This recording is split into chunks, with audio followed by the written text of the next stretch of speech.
Hey guys, I'm Michelle Lee. I'm really glad here to share my views of one of the greatest movies of all time, Casablanca. Honestly, IMDb has recommended this film for me for years, but I hesitated to watch it only because of one popular film review.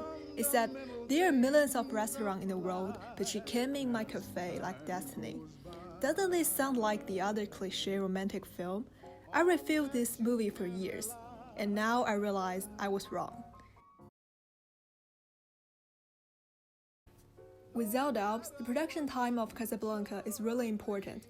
This film was produced during World War II, and Casablanca, as a city struggle for the domination of Germany and France, represents people's attitude toward unjust fascism. So the appearance of the movie makes this film become the embodiment of justice. However, I also believe this film is a piece of art besides the special time. Specifically, I would like to demonstrate the construction of three kinds of people in the movie. I think the filmmaker did fabulous work in building up the distinct characters. In this video, I would like to discuss these characters in three colors: white, gray, and black. In my definition, white character represents the good characteristics, just like the sunlight and hope. Black character who embodies evilness, which eludes the darkness. However, our good guys are not always so good, and our bad guys aren't always so bad, which leads to the charms of gray character, whose attitude is always so ambiguous until the ending of the movie can unveil their position. Therefore, I would like to discuss the importance of each character in Casablanca and analyze their functions in the film. Firstly, Victor Laszlo definitely represents the white character. In the wartime, he spares no effort in the anti-Nazi fight. In the scene of chorus, he showed the undisputable leading position in the cafe.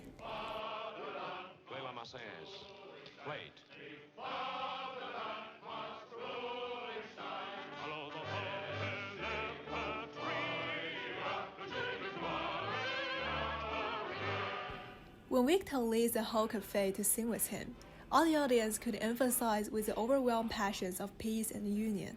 This important scene also explains why the German would not risk to set him free. After all, Victor plays a role as a totally positive and charismatic character.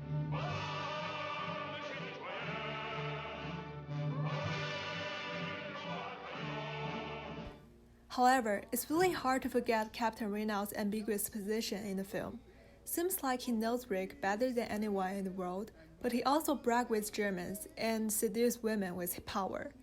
This scene also describes the time when Rick helps a woman who is supposed to make sexual trade with Louis. Louis was obviously unpleasant and even angry for Rick's unnecessary intervention. Started from that scene, Louis and the German major changed their clothes in black, and Rick, on the other hand, wear in white. This sharp color contrast sends audience alert that Louis might choose the side of German. Major Strasser has been shot.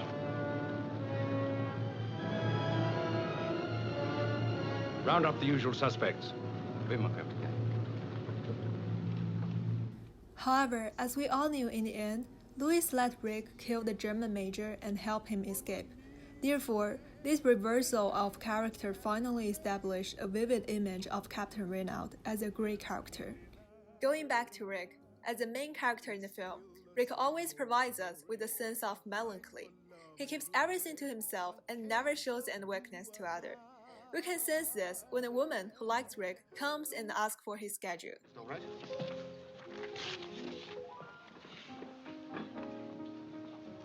Where were you last night? That's so long ago, I don't remember. Will I see you tonight? I never make plans that far ahead. Thanks to the great screenplay of the Epstein brothers, simply two lines in this dialogue reflect the detachment to the audience. Never drink with others. Never allow any trouble happen in this cafe. All these characteristics endow Rick with mystery and power like the Godfather. However, when destiny lead Elsa entered his cafe, Rick collapsed. Before the first private meeting between Rick and Elsa, which involves the flashback of their past, Rick poured out his heart to the audience by showing his memory.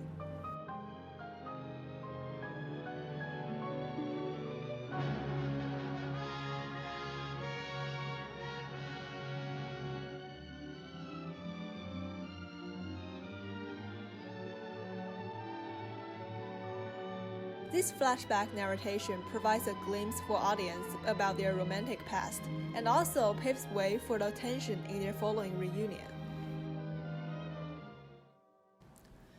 In the first meeting, the over-shoulder shot is utilized in this plot to indicate Elsa's inner feeling.